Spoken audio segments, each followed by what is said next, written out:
Hi friends, my name is Polina and I'm a former model and a working model agent. The title of this video is pretty straightforward. I've been working in the fashion industry for half of my life. I became a model when I was 14 and I got offered a job as a model agent when I was 20. Since then, I've done everything from scouting to new face development to working directly with clients on various bookings. I've also managed international placements with different agencies for both new faces and experienced models. Eventually, at 23, I co-founded my own modeling agency, which has been running ever since, and I am 28 now. As I am about to turn 29, I decided to reflect on my time in the industry and share 10 things I wish I had known from the very start. I will be speaking mainly about modeling and what it's like to be an agent, as these are the two areas I have the most expertise. However, I will also touch on some other professions within the industry.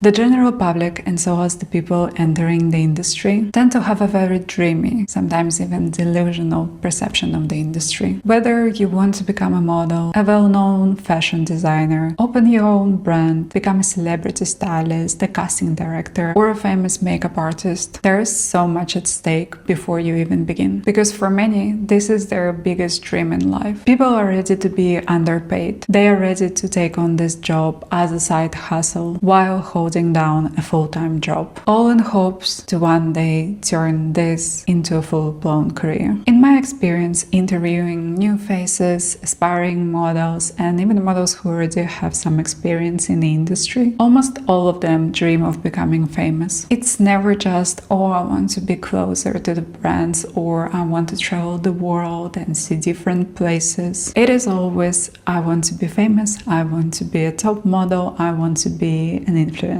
And if you compare this to any other industry, be it education, medicine, law, people don't usually enter those fields with the aspiration of becoming famous. They come because they want to build a sustainable career that will provide a stable income for them in 10, 20, 30, or even 40 years from now. I guess it's natural that so many people who come to the fashion industry want to be recognized, acknowledged, they want to leave their mark, and they want to be remembered. Similar dreams exist within industries like sports, acting, and singing. However, when a dream is that big and people are ready to give up so much to achieve it, what they often forget is that fashion is a business. It is a full-blown industry where big corporations, like anywhere else, are focused on making money and staying profitable. For the longest time, the owner of the Inditex group, which includes Zara, Massimo Dutti, Bershka, Lefties, was one of the richest men in the world. Similarly, the CEO of LVMH, which holds brands like Sephora, Tiffany, Dior, has also held this title. As harsh as it sounds, sometimes it is a bit delusional to focus only on your dream, while forgetting that this is a tough industry where people are very focused on making every dollar count. And that can translate into many things, including people taking advantage of others in order to make more money. When it comes to models, many are underage or just turned 18. These are young, impressionable people who can be quite easily misled. Others will often play with their dreams, promising big careers, while their only real goal and focus is either their own profit or simply just staying and doing their job, all at the expense of young people who don't know yet any better.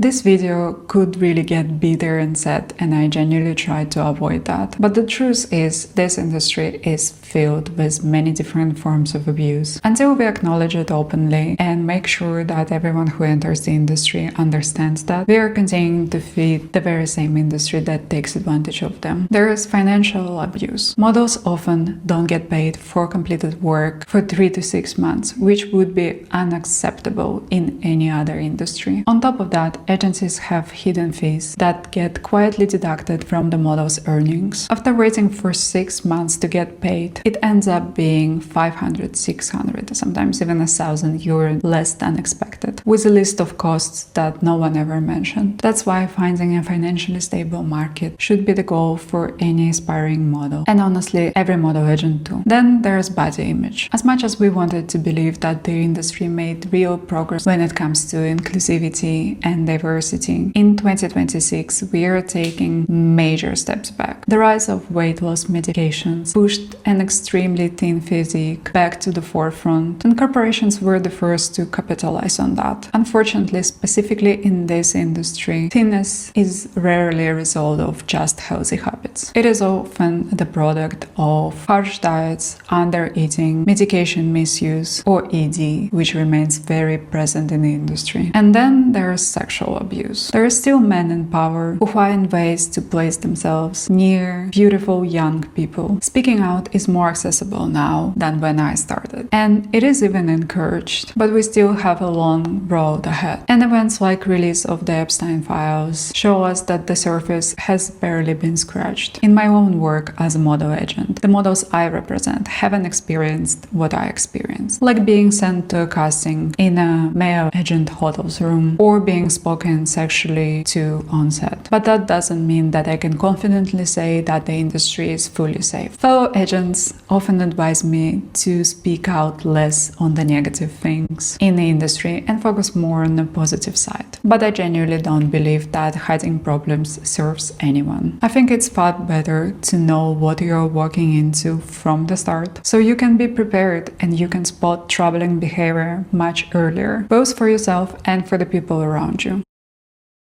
I always want to highlight in my personal life and in my professional one how important a single person's voice can be. Models often underestimate how much power their voice holds, and as a result may continue to put up with honestly unprofessional behavior from their agents. Almost every week I hear stories through models I represent about practices that are honestly ridiculous, things that would not be tolerated in any other industry. If you as a model in a position of financial stability and trust your agency's network, please use it. Share your experience, educate those who are around you, and help others find their footing. Without a collective understanding of the problem and the commitment of raising the standard year after year, the industry will not see the changes that it needs. Models are often pitted against each other. A casting call can bring 10, 50, 100, a few hundred people, and only one gets booked in the end. That dynamic does not exactly encourage cooperation, knowledge sharing, or solidarity. But changes often start with one person, one idea, or one company, and then others follow. Never underestimate your voice or what you are capable of changing in this industry or in any other path you choose. There are always exceptions, but the agencies, as a majority, will always put priority on their interests above the models. That is why learning to speak up for yourself is essential. However, this awareness can sometimes tip into viewing everyone in the industry as a threat, which can push away the people who actually mean well. It's a balance worth being mindful of. It's also important, especially for the agents who were models themselves, not to present your own experience as the industry standard, particularly if those experiences were shaped by trauma. I see this often and it genuinely breaks my heart, knowing that those beliefs get passed down to younger models or their parents who are also new to the whole thing and tend to form their opinions on the first things they hear and see. I was very lucky to have my husband, who comes from a completely different industry, constantly questioning the things that I have grown to see as the norm. He helped me see problems where I stopped seeing them. That outside perspective is one of the reasons why we were able to build a company that challenges certain norms while genuinely protecting its talent. It is also why I always remain open to feedback, because it simply helps shine the light to the areas that still need work and improvement. As I mentioned earlier, the financial side of this industry is enormous. Yes, you can become really well known and make serious money, but you can also be severely underpaid, work for months, and in the end have nothing, because travel expenses and agency fees have quietly eaten through everything you earned. In 2026, I'd say that one of the most important tasks for anyone starting in the industry is achieving financial stability within the first or second year of work. If the work isn't picking up up and you constantly find yourself struggling, it is honestly worth reconsidering your past, especially if you don't have family support or a side income that you can fall back on. When people are driven by a dream this big, they can become blind to how much they actually give up. The industry does not guarantee a secure path. It does not offer a stable 10-year career for most people. The reality is that the majority of models work for a few years, realize it isn't financially viable or simply too demanding, and then move on, whether that means pursuing education, finding a different role within the industry, or stepping away entirely to build a more stable life. A model's life can feel like a fairy tale, and it is a life that can be deeply missed. Those feelings are completely valid. I still have them sometimes, and I haven't done a modeling job in over 3 years. But there are also days when I don't miss the day-to-day at all. And there are days where I actually wonder if I ever really liked working as a model. And working is a very important word in this sentence, because I love the attributes that came with modeling. Traveling, being the center of attention, being perceived as beautiful, and earning money simply from the way I looked. But I sometimes question how much I actually brought to the shoot as a hired talent. And I'm not sure that it was always enough. That is also something worth understanding and learning from. And I will be speaking more about this in this video and in my next ones. I know this has gotten dark, but there is a reason why so many people continue to pursue and build career in fashion. As problematic as it can be, I have never worked in any other industry in the last almost 15 years. There were years where I made serious money and there were years where I didn't. But it is genuinely a beautiful industry. And I feel lucky to have been surrounded by the people it attracts. I didn't always feel that way. Hearing about experiences of people working in IT, education, medicine, or more traditional career paths, I often feel fortunate. Because even though fashion is driven by money, like any other industry, it is still a creative one. Full of interesting, inspired, ambitious people with incredible taste, big dreams, and a genuine love for what they do. Being part of this world can be so beautiful. And I think that's exactly why so many people stay in this industry for much longer than they actually should. Not blinded exactly, but completely intoxicated by how glossy and alive everything feels here. It is also one of the industries where women are not just present, but very dominant, and where they frequently out-earn their male counterparts. For me, it was completely normal to make the same as or more than the men around me, which is far from reality from many other fields. While pay inequality in any direction isn't something to celebrate, I do think it sets a powerful precedent, one that shows just how successful women can be when the playing field allows for it. I say this often, and I see this more and more. There aren't many people in this industry who are actively growing and learning. Part of this is simply because fashion is filled with very young people, many of whom haven't yet developed the skill and habit of continuous self-improvement or the ability to look at their own performance honestly, whether that performance was strong or not. I never judge harshly because, as we already discussed, this is a mentally demanding job. It is genuinely difficult to create the distance between yourself and your work when you are the product. Your appearance is what gets evaluated, and that makes it incredibly hard to assess yourself objectively without either damaging your self-esteem or being excessively hard on yourself. But the models who choose to see castings differently, not as a passive experience where you're simply waiting to be chosen, but as a skill that can actually be developed and refined, those are the ones who stand out. That skill includes knowing how to walk into the casting with intention, dress in a way that is right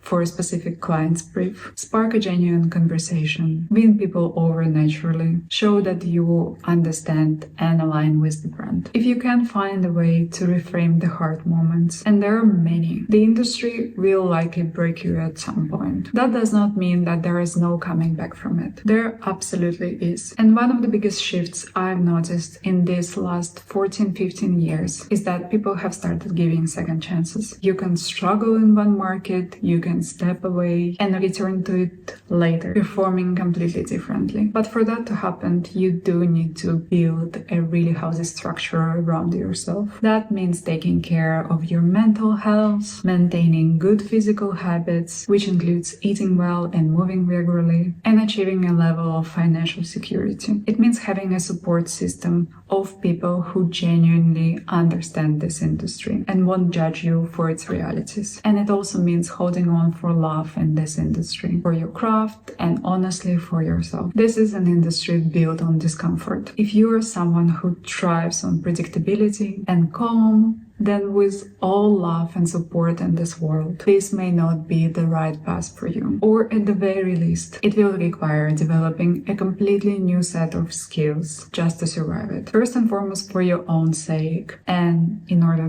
to protect yourself. This is not the industry that offers steady, predictable financial growth. If anything, it's the opposite. A completely inexperienced new face can walk in and book a job a model with 10 years of experience had been working for years. And models who were at their peak on a year 2 or 3 may never reach the same level again. That's just the reality of it. And yet, it is still the industry that can take you in so many different directions. Many people start as models and naturally grow into other things. Some build a social media presence along their modeling career, which makes them a far more valuable and stable asset in the eyes of the industry, because their worth is no longer dependent on solely being chosen at the casting. Others grow into photographers, stylists, production directors, casting directors, or model agents. And it can be beautiful and even healing experience if a model turned agent or turned photographer turned stylist continues to grow in the industry. I have been part of some incredible journeys, even if only in a small way. Models I worked with worked shows that I only dreamed about or had options for but never booked. They appeared in major editorial publications, worked with legendary photographers. They shot campaigns for brands I never had castings for, and somehow I never felt jealous of them. It's hard to fully explain why, because if these had simply been people I know personally, I probably would have. But knowing their stories, being part of their professional lives, and sometimes even their personal ones too, has in its own way healed something in me. It broadened my perspective in ways I am genuinely grateful for. And I hope that by sharing it now, it can do the same for models who are struggling right now or grieving the end of their own modeling journey. It's absolutely possible to evolve here, to be more than one thing. And I think that's one of the most beautiful aspects of this industry. The doors it can open simply from the network you have built and the relationship you invest in along the way. Second thing I rarely see in this industry is humility. And again, that ties back to this being someone else's biggest dream in life. Modeling by nature puts you at the center of attention, and that can truly make it hard seeing clearly what the industry is offering you. I say that not just about models who make great money, also earning a more modest income. Very few people stop to consider that the next year of modeling can be their last one, or that their next modeling trip abroad will be the last one of their career. I certainly didn't. In 2020, when I went to Barcelona for a modeling contract, it never crossed my mind that this would be my last trip. But it was, for a combination of reasons. Sometimes you simply cannot prepare for that moment, and you find yourself having to learn a completely new profession within months just to keep working and continue earning. Through my work as an agent, I naturally hear a lot of complaints about this job, and some of them are completely valid. Waiting months to get paid is one of the obvious ones. But alongside valid complaints, there is also a consistent failure to recognize just how much some models are making relative to their age and experience. And beyond the money, there is also a lifestyle. Living in different countries for extended periods of time. Experiencing the world in a way most people simply won't. It is human nature to get used to things and assume they will be there forever. I can assure you, for most people, this lifestyle does not continue after modeling ends. And I'll be the first to admit that I wasn't grateful. I cried after castings in Milan when I wasn't chosen for big shows. I didn't explore the cities I lived in. Instead, I spent the energy being upset about competition or going to nightclubs. I was completely miserable in New York, feeling like the world was falling apart. But in reality, so much of that could have been turned around with professional mental health support, a regular meditation practice, a gratitude habit, or simply focusing on building a stable income elsewhere, for example, in the markets where I was already in demand, and then moving on to a more challenging markets or exploring new ones altogether.